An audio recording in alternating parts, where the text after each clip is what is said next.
Video देखा होगा जिसमें हमने आपका परिचय हड्डियों से कराया था।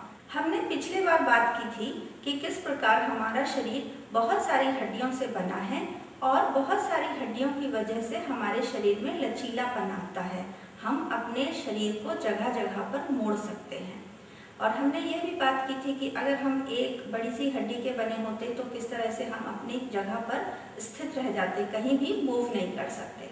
लेकिन हम क्या कर सकते हैं, हम तरह तरह की मूवमेंट कर सकते हैं और बहुत महीन काम भी कर सकते हैं। एक छोटी सी सुई भी उठाकर हम एक छोटा सा टाँका भी लगा सकते हैं। ये इसीलिए संभव है क्योंकि हमारा शरीर कई हड्डियों का बना है, हमारे हाथ भी कई हड्डियों के बने हैं, इसलिए हम अपने हाथ को तरह तरह से मोड़ सकते हैं, मॉड्यूलेट कर सकते हैं। तो आज हम देखेंगे कि ये सारी हड्डियां जो हमारे शरीर में हैं, ये किस प्रकार जुड़ती हैं। हम अपने शरीर के सभी जोड़ों को दो आधारों पर विभाजित कर सकते हैं। एक तो मूवमेंट के आधार पर कि किस जोड़ पर कितनी मूवमेंट है, कहाँ कितना हिल सकते हैं हम वहाँ पर, और दूसरा उन दो हड्डियों के बीच में है क्या। पहले हम मूवमेंट के बारे में बात करेंगे। हमारे शरीर में कुछ ऐसे जोड़ होते हैं जहाँ पर थोड़ी भी मूवमेंट पॉसिबल नहीं होती, जैसे हमारे खोपड़ी की हड्डियाँ। खोपड़ी में जो जोड़ होते हैं वहाँ पर हड्डियाँ पूरी तरीके से जुड़ी होती हैं, फ्यूज जैसी हो जाती हैं और वहाँ थोड़ा भी मूवमेंट नहीं पॉसिबल है, क्योंकि वहाँ मूवमेंट की कोई ज़रूरत भी नहीं है।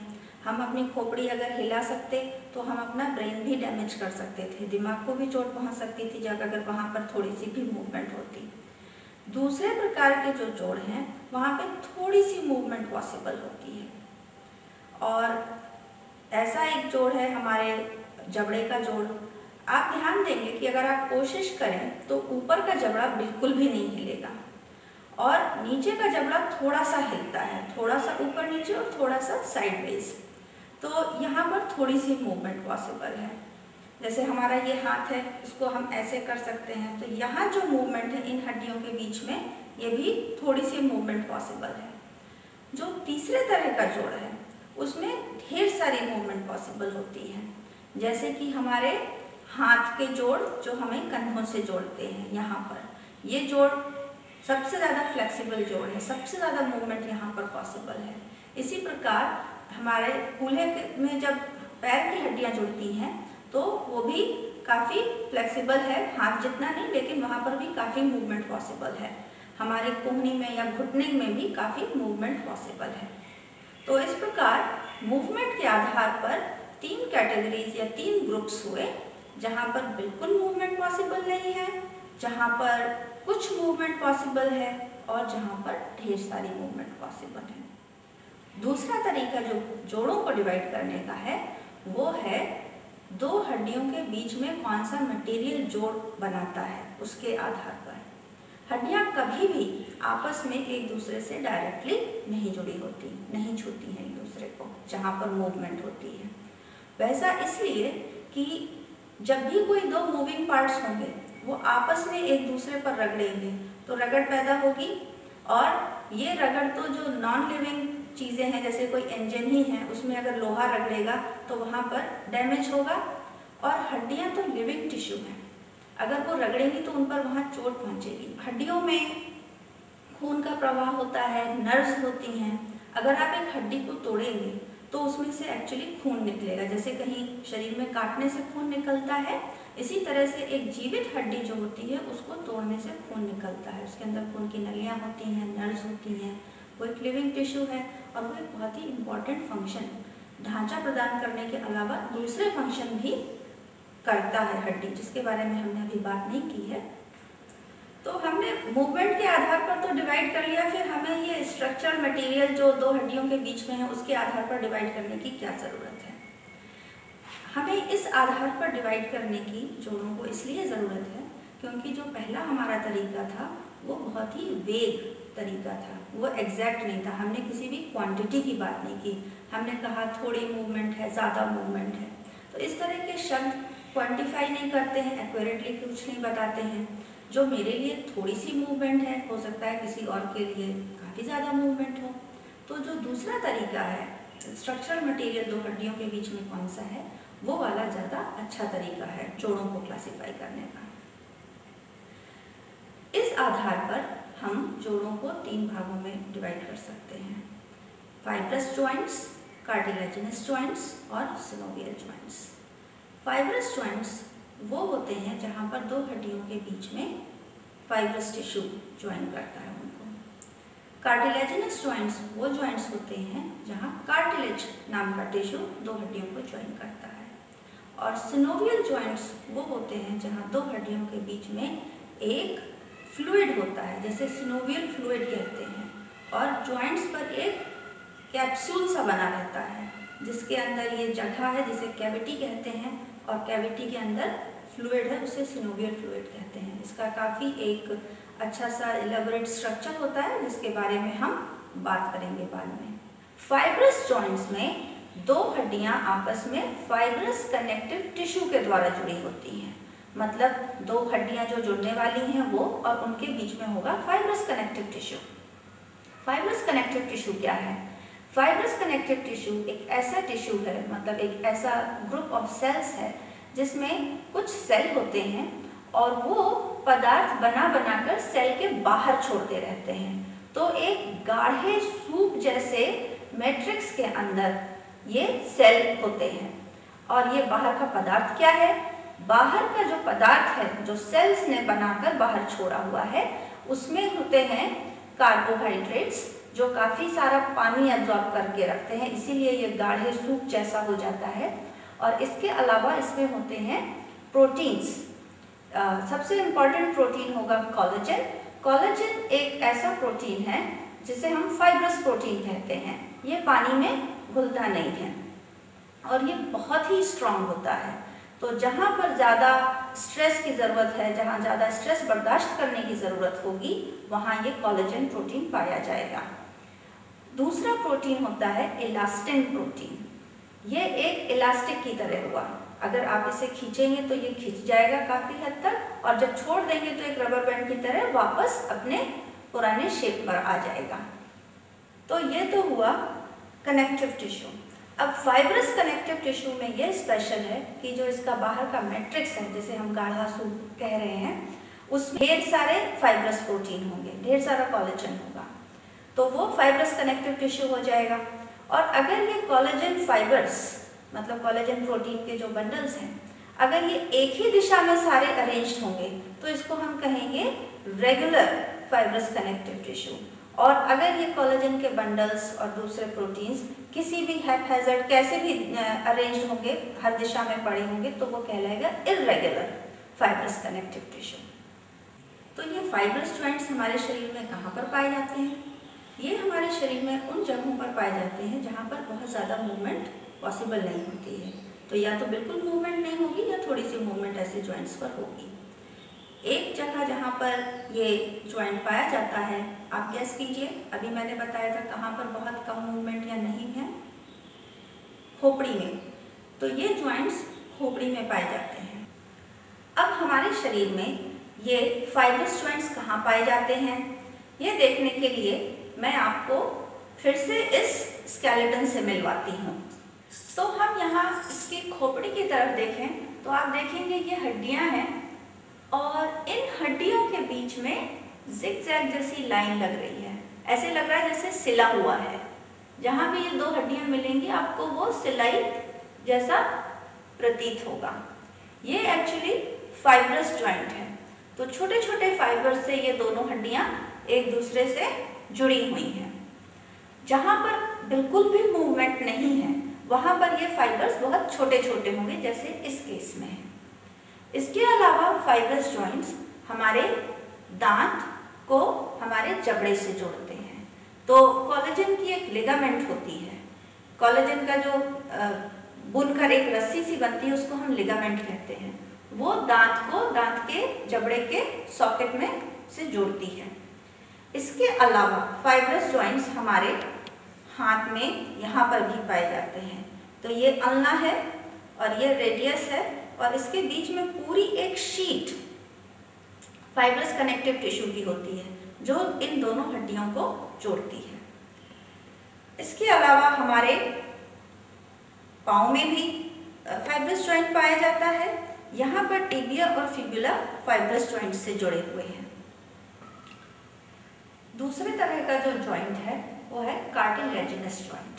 कार्टिलेजिनस जॉइंट्स में दो हड्डियों के बीच में कार्टिलेज होता है और उस कार्टिलेज से ये दोनों हड्डियां जुड़ी हुई होती हैं।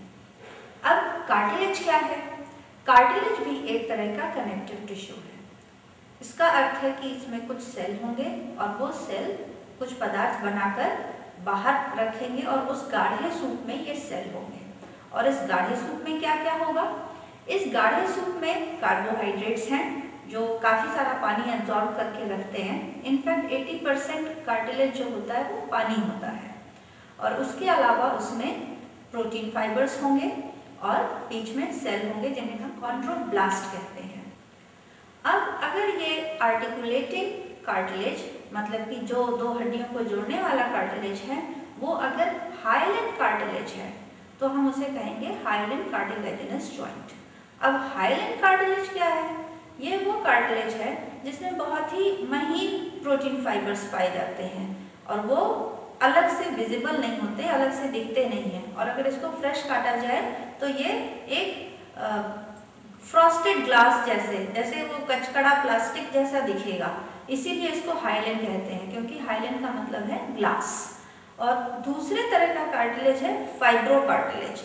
तो अगर फाइब्रो कार्टिलेज दो हड्डियों को जोड़ रहा है तो वो फाइब्रो कार्टिलेजिनस जॉइंट है।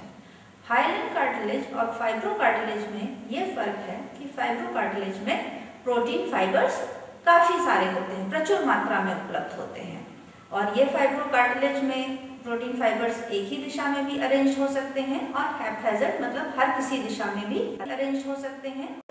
तो हम देखें इस कंकाल में कार्टिलेजिनस जॉइंट्स कहाँ पर हैं।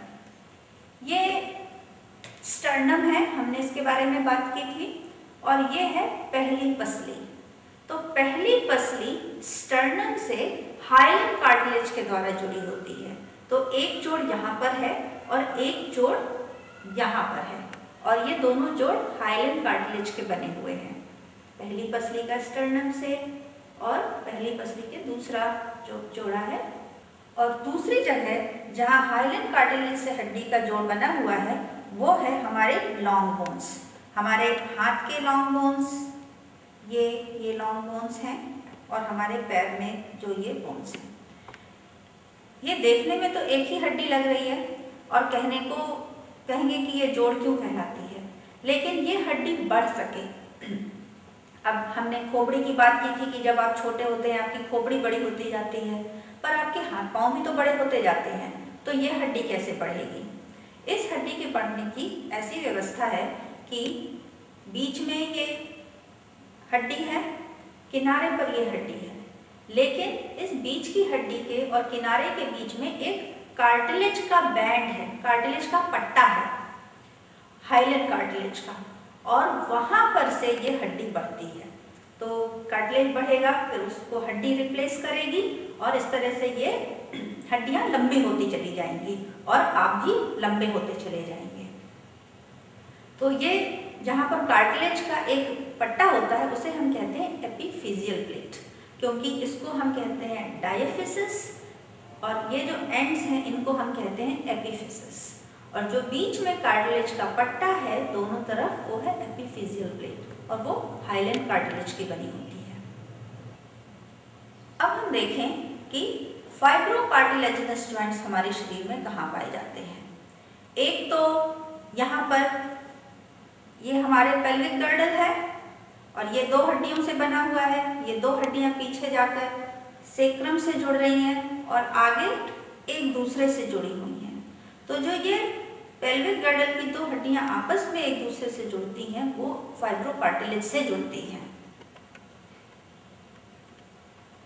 अब दूसरा जहाँ फाइब्रो कार्टिलेजिनस जॉइंट पाया जाता है हमारे शरीर में वो है मेरुदंड में। मेरुदंड में ये जो वर्टिब्रे हैं ये एक दूसरे से फाइब्रो कार्टिलेजिनस जॉइंट से जुड़े होते हैं।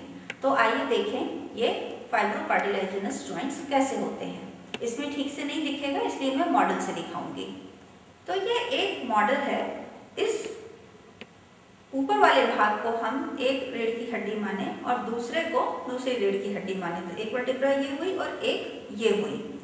और ये जो पीला सा आप यहाँ पर देख रहे हैं ये हाइलन कार्टिलेज की परत है। तो दोनों हड्डियों पर ये हाइलन कार्टिलेज की परत जहाँ पर इनको मिलना है वहाँ पर होगी। और ये जो हरा हरा आप देख रहे हैं ये है फाइब्रोकार्टिलेज। तो फाइब्रोकार्टिलेज इस ऊपर वाली हड्डी को और नीचे वाली हड्डी को जोड़ रहा है, और जहाँ जुड़ते हैं वहाँ पर हाइलन कार्टिलेज है और उसी से फ्यूज्ड जुड़ा हुआ ये फाइब्रोकार्टिलेज है। अब ये जो फाइब्रोकार्टिलेज है ये एक तरह का पैड बनाता है इन दो वर्टिब्रा के बीच में, इसलिए हम इसको कहते हैं इंटरवर्टिब्रल डिस्क। अब इस डिस्क में क्या है, इंटरवर्टिब्रल डिस्क में बाहर फाइब्रोकार्टिलेज की एक परत है जो कि अंदर का जो पल्पी मटेरियल है, गूदेदार गाढ़ा गूदे जैसा मटेरियल है, उसको संभाल कर अंदर रखते हैं। और इन दोनों परतों का काम क्या है, अंदर का जो पल्प है और बाहर का जो कड़ा कवर है उसका। आप सोचें कि जब आप खड़े हैं तो आपके पूरे शरीर का वजन, ऊपर के भाग का वजन आपकी रीढ़ की हड्डी पर आ रहा है। खास करके जब आप जंप करते हैं, जब आप जोर से कूदते हैं, आप हवा में हैं, उसके बाद आप पूरे बल से आके ज़मीन पर जब कूदते हैं तो आपका पूरा वजन प्लस जो स्पीड है आपकी, उसकी वजह से जो पूरा फोर्स लगता है वो इन हड्डियों पर जाता है। तब आप सोचिए जब ऊपर से कूद रहे हैं तो कितना वजन, कितना बल आपकी रीढ़ की हड्डी पर ट्रांसफर हो रहा है।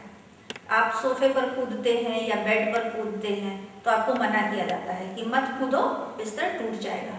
जब लकड़ी का बना वह बिस्तर टूट सकता है तो समझिए इसका क्या हाल हो सकता है जब इस पर इतना वजन आएगा। तो इसके लिए इसको बहुत ज़्यादा मजबूत होने की ज़रूरत है, और वो मजबूती ऐसे आती है कि फाइब्रोकार्टिलेज की हम एक परत लगाते हैं और अंदर एक पल्पी मटेरियल डालते हैं, गूदा। तो जब आप कूदते हैं तो वो जो कूदने का बल है इस गूदे में एब्जॉर्ब हो जाता है। इसकी वजह से ये ऊपर की हड्डी जाकर नीचे वाली हड्डी से जोर से टकराती नहीं है। और अब अगर गूदेदार ही चीज़ रहेगी तो जब ऊपर से आप बस को बल मारेंगे तो वो तो छिटक के बाहर आ जाएगी। वैसा ना हो इसके लिए ये एक बाहर कड़ी सी परत फाइब्रोकार्टिलेज की रहती है कि वो गूदा जो है वो अंदर ही प्रोटेक्टेड रहे। और इसकी वजह से हमारी हाइट पर भी फर्क पड़ता है।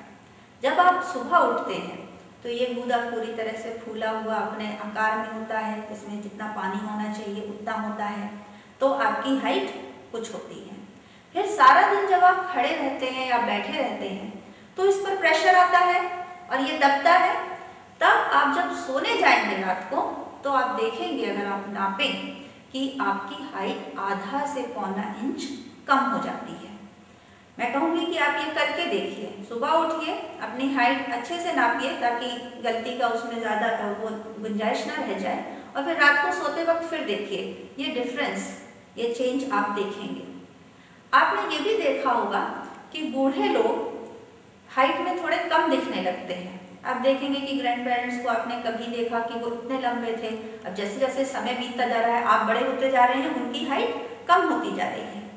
और ये आपका वहम नहीं है, ये सच में ऐसा होता है कि जब हमारी उम्र बढ़ जाती है तो इसमें बचपन में या युवावस्था में जितना पानी होता है उतना पानी नहीं रहता, पानी कम हो जाता है, जिसकी वजह से ये संकुचित हो जाते हैं और उसकी वजह से हाइट कम हो जाती है। मैं चाहती हूँ आप एक बात याद रखें कि जो हमारा मेरुदंड है वो सिर्फ इन हड्डियों के जोड़ से ही नहीं स्थित रहता है, इसमें दूसरे जोड़ भी होते हैं जिसकी वजह से वो स्टेबल रहे, मजबूत रहे। और वो क्या है, जब आप रीढ़ की हड्डी देखेंगे मॉडल में तो आप देखेंगे इसके किनारे भी कुछ आकृतियाँ बनी हुई हैं, तो वो आकृतियाँ भी एक दूसरे से जुड़ती हैं। इसके अलावा लिगामेंट्स, जो कोलेजन प्रोटीन के बंडल्स हैं, वो भी इनको जोड़ के रखते हैं। तो किनारे से एक लिगामेंट जाएगी साइड से और वो पहली हड्डी को दूसरी हड्डी से जोड़ेगी, फिर दूसरी को तीसरी से, इस तरह से जोड़ेगी। इसके अलावा लिगामेंट के बैंड्स सामने से पूरा कंटिन्यूअस लगातार जाता है और पीछे से भी जाता है। तो ये चार तरफ से तो लिगामेंट से जुड़ी रहती है। उसके अलावा वो जो साइड के प्रोसेस हैं, साइड के आकृतियां हैं, उनसे भी जुड़ती है और इससे जुड़ती है। जब हम मुड़ते हैं तब भी ये एक महत्वपूर्ण फंक्शन ये जॉइंट करता है। इस तरह से ये फैल जाएगा, इधर संकुचित हो जाएगा। जब आप वापस आएंगे तो ये यहाँ संकुचित हो गया, यहाँ फैल गया, और जब आप सीधे हुए तो ये बराबर हो गया। जब साइड में होते हैं तो वो जो साइड वाले आर्टिकुलर प्रोसेस है वो भी साइड के मूवमेंट्स में मदद करते हैं। तीसरा जॉइंट जिसकी हम बात करेंगे वो है सिनोवियल जॉइंट। सिनोवियल जॉइंट्स क्या होते हैं? सिनोवियल जॉइंट्स में दो हड्डियों के बीच में एक फ्लूइड पाया जाता है, एक तरल पदार्थ पाया जाता है, और उसको हम कहते हैं सिनोवियल फ्लूइड। सिनोवियल मतलब अंडे वाला। तो ये जो फ्लूइड है वो अंडे की जो कंसिस्टेंसी होती है, अंडा जैसे जितना गाढ़ा होता है अंडे के अंदर का उतना ही गाढ़ा होता है, वैसे ही दिखता है, इसलिए इसका नाम पड़ गया सिनोवियल जॉइंट। तो और ये काफ़ी कॉम्प्लिकेटेड, बहुत ही अच्छे से स्ट्रक्चर बनाया हुआ होता है। तो हम देखें कि इन जॉइंट्स में क्या होता है।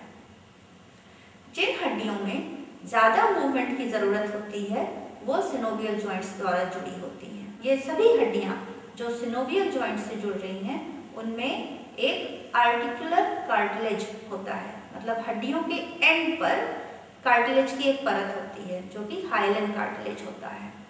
फिर उन दोनों के बीच में सिनोवियल फ्लूइड होता है। अब सिनोवियल फ्लूइड ऐसे रखेंगे तो वो तो इधर उधर बह जाएगा, और वो बनाएगा कौन? वो बनाया जाता है एक सिनोवियल मेम्ब्रेन से। तो सिनोवियल फ्लूइड है और उसके चारों तरफ सिनोवियल मेम्ब्रेन है जो कि ये फ्लूइड बना रही है। और सिनोवियल मेम्ब्रेन के ऊपर एक फाइब्रस कैप्सूल होता है जो कि फाइब्रस कनेक्टिव टिश्यू से बना होता है। सिनोवियल जॉइंट्स हमारे शरीर में वहाँ पाए जाते हैं जहाँ हमें काफ़ी मूवमेंट की ज़रूरत पड़ती है। एक तरह का जो जॉइंट है वो है ball and socket joint. Ball and socket joint में एक कटोरी जैसा आकार रहेगा, जैसे मेरे हाथ में ये एक कटोरी जैसी चीज़ है, और दूसरा एक गोलाकार स्फीयर जैसा, जैसे ये गोलाकार है वैसा आकार रहेगा। तो एक हड्डी के एंड पर, सिरे पर इस तरह का स्ट्रक्चर है, और दूसरी हड्डी के सिरे पर इस तरह का स्ट्रक्चर है, और ये गोलाकार स्ट्रक्चर इस कटोरी में फिट हो जाता है, और फिर इस तरह से मूवमेंट इस कटोरी के अंदर संभव होती है। तो ये सॉकेट हुआ और ये बॉल हुई। हमारे शरीर में ये जॉइंट्स कहाँ पर पाए जाते हैं? हमारे शरीर में ये जॉइंट मुट्ठे पर पाए जाते हैं, जहाँ पर हाथ मुट्ठे से कनेक्ट हो रहा है, जहाँ पर पाँव कमर से कनेक्ट हो रहा है। ये दो प्रोमिनेंट जॉइंट्स हैं जो ज़्यादा हम अच्छे तरीके से इनको जानते हैं, और इनमें सबसे ज़्यादा मूवमेंट भी अलाउड होती है। हाथ में तो तरह तरह की मूवमेंट्स अलाउड हैं। आप चाहें तो हाथ को ऊपर नीचे करें, चाहें तो गोल घुमाएं, या इससे एक 8 बनाएं, तो हर तरह की मूवमेंट इस हाथ में संभव है। और पाँव में मूवमेंट काफ़ी है, हाथ जितनी नहीं है लेकिन काफ़ी मूवमेंट है। दूसरे तरह का जो जॉइंट हम बताएंगे वो है हिंज जॉइंट। हिंज मतलब कब्जा। तो दरवाजे में जैसे कब्जा होता है उसी तरह से ये कब्जा हड्डियों के सिरों से बनता है, और जैसे दरवाजे की मूवमेंट है इस तरह से हम दरवाजा खोल बंद करते हैं, उसी तरीके से ये कब्जा जॉइंट भी हमारे हड्डियों को हिलाएगा। तो एक हड्डी में एक गड्ढा सा बना रहेगा और दूसरी हड्डी में वहीं पर एक प्रोट्रूशन सी, मतलब एक निकला सा आकार रहेगा, और उस गड्ढे में ये निकला हुआ आकार दूसरी हड्डी का फिट हो जाएगा। तो वो एक कब्जे की तरह हिलेगा, और इसमें मूवमेंट चारों तरफ ना होकर एक ही दिशा में इस तरह से संभव है, खुलबंद की तरह। हमारे शरीर में ये जॉइंट कहाँ पाए जाते हैं? हमारे शरीर में ये जॉइंट कोहनी वाला जॉइंट है। हाथ को आप ऐसे हिलाइए, क्या ये दरवाजे की मूवमेंट जैसा लगता है? और दूसरा जॉइंट ऐसा हमारे पाँव में घुटने पर पाया जाता है। तीसरे तरह का जो जॉइंट हम बताएंगे वो है पिवट जॉइंट। पिवट जॉइंट में क्या होता है? पिवट जॉइंट में एक हड्डी में एक रिंग सी बनी होती है। वो अकेले हड्डी की भी बन सकती है या आधी हड्डी आधी लिगामेंट इस तरह से भी होती है। और जो दूसरी हड्डी होती है उसमें एक पिवट सा निकला रहता है, एक आउटग्रोथ सी होती है। मैं आपको इस मॉडल से दिखाती हूँ। ये एक हड्डी है और इसमें ये एक रिंग बनी हुई है। ये दूसरी हड्डी है और इसमें ये पिवट निकला हुआ है, एक ग्रोथ सी ऊपर निकली हुई है। अब ये ग्रोथ इस हड्डी के इस रिंग में फिट होती है। उसके बाद इसके एक्सिस पर ये घूम सकता है इस प्रकार। हम इसके ऊपर एक ये लगाते हैं और ये इस तरह से अपने ही एक्सिस पे रोटेशन कर सकता है, घूम सकता है। ऐसा ज्वाइंट हमारे शरीर में कहाँ पाया जाता है? ऐसा ज्वाइंट एक तो हमारे शरीर में पहले और दूसरे वर्टिब्रा में पाया जाता है। तो पहली वर्टिब्रा ये हुई और इसमें नीचे इस तरह से एक गोलाकार बना रहेगा लिगामेंट और हड्डियों के जोड़ से, और जो दूसरी वर्टिब्रा है एक्सिस उसमें इस तरह का पिवट रहेगा और वो इस तरह से जुड़ी रहेगी। अब पहली वर्टिब्रा के ऊपर हमारी खोपड़ी रखी हुई है, तो जब हम इधर से इधर एक कंधे से दूसरे कंधे की तरफ घूम रहे हैं, सिर घुमा रहे हैं, तो एक्चुअली हम उसको इस पिवट पर घुमा रहे हैं। पहली वर्टिब्रा के साथ हमारा सिर इस तरह से घूम रहा है।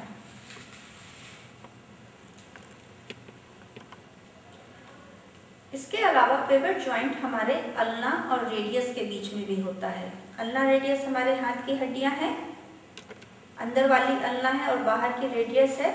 और यहाँ पर अल्ना में एक रिंग सी बनी होती है जिसमें रेडियस का एक पिवट निकलकर जुड़ता है और वो मदद करता है हमारे हाथ को इस तरह से इस तरह घुमाने में।